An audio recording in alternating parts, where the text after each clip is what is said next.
Dr. Love, take it away. Thank you, Mama Carla. Magandang umaga sa inyong lahat. Yung klase ng inyong trabaho, ang tingin ko rito, lahat ng problema ninyo ay uminog sa poverty.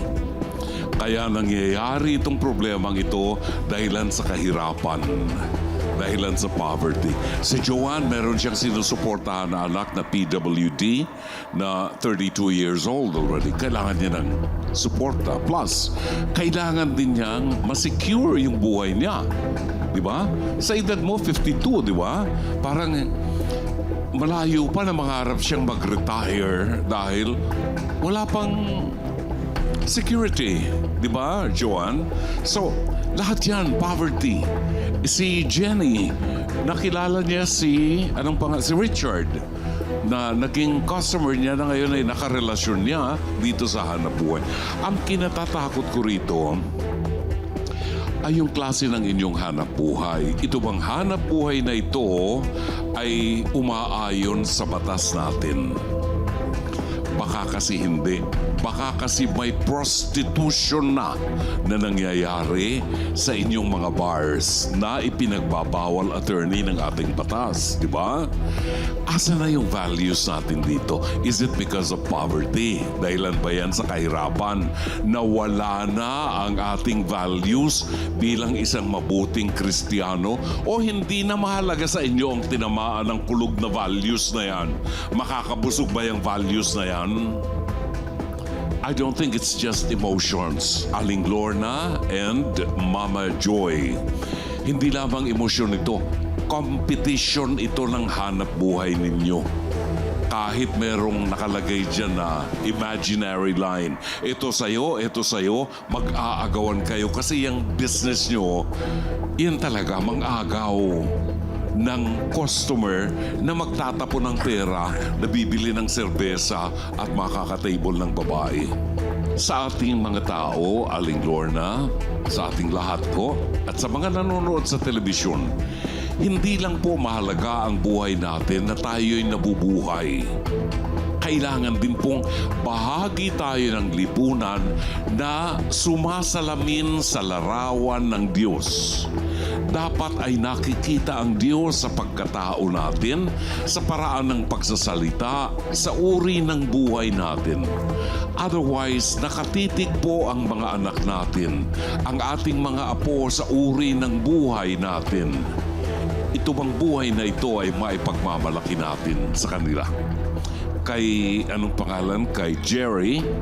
I think it's about time, Jerry. Pag-isipan mo, abutin mo ang mga pangarap mo nang hindi ka nakasandal kay Joanne. Bata ka pa naman. Meron ka pang maaabot na mga pangarap.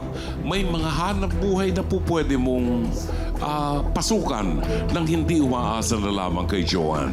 At hindi mo maibibigay sa kanya yung security na hinahanap niya.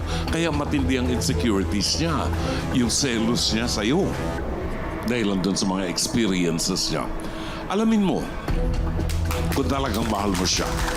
Otherwise, abutin mo ang mga pangarap mo, tumayo ka, maghanap ka ng trabahong susweldo ka ng A15 at katapusan. Maraming salamat. Maraming salamat, Dr. Love. Ngayon naman, dumako tayo kay Dr. Camille. Thank you, Mama Carls. Magandang araw po sa inyo lahat. Okay, unang-una dito sana maintindihan mo, Joanne, kasi nakita ko kanina nung pinag-uusapan yung nangyari sa iyo nung kabataan mo, naiyak ka pa rin. So ngayon, tignan mo kung anong klase ng uri ng trabaho ang ginagawa mo. Parang pinapalabas dito na wala ka ng respeto rin sa sarili mo. At the same time, hindi yung paghihigante na ginagawa mo ngayon, hindi pagmamahal sa mga kalalakihan. Kasi parang ginagamit mo lang na, ito, trabaho lang siya. So, merong ganitong klase na hatred sa mga kalalakihan ng mga kababaihan. Ang tawag dito ay misandry. Misandry ay yung sa sobrang nangyari sa'yo na pang-aabuso o kaya naging biktima ka, ang tendency, ang tingin mo sa lalaki, parang gamit lang siya.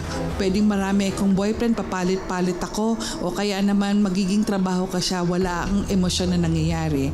So, nagiging ganito ako, nagiging man-hater. Just the same, meron din namang ganito sa mga kalalakihan na galit din sa mga babae, ang tawag naman dito misogyny. Pero sana ma-resolve ito. Sa una-una, paano siya ma-resolve?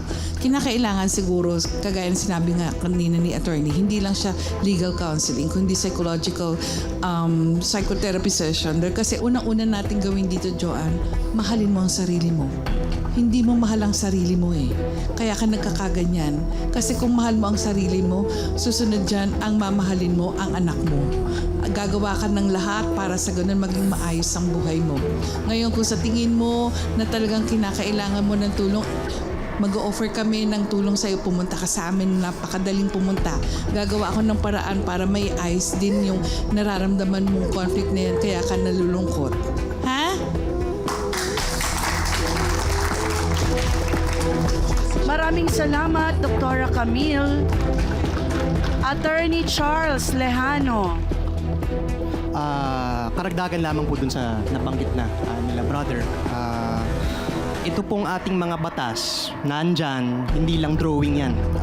Ito pong mga batas natin dito sa Pilipinas ay nagsisilbing salamin ng ating mga sariling values bilang mga Pilipino, bilang mga tao na may pakialam sa isa't isa. No? So, ang prostitution ay nagaganap pagka merong isang babae, take note, babae, na merong habitual na for a profit ay gumagawa ng pagtatalik o ng lascivious conduct, panlalande.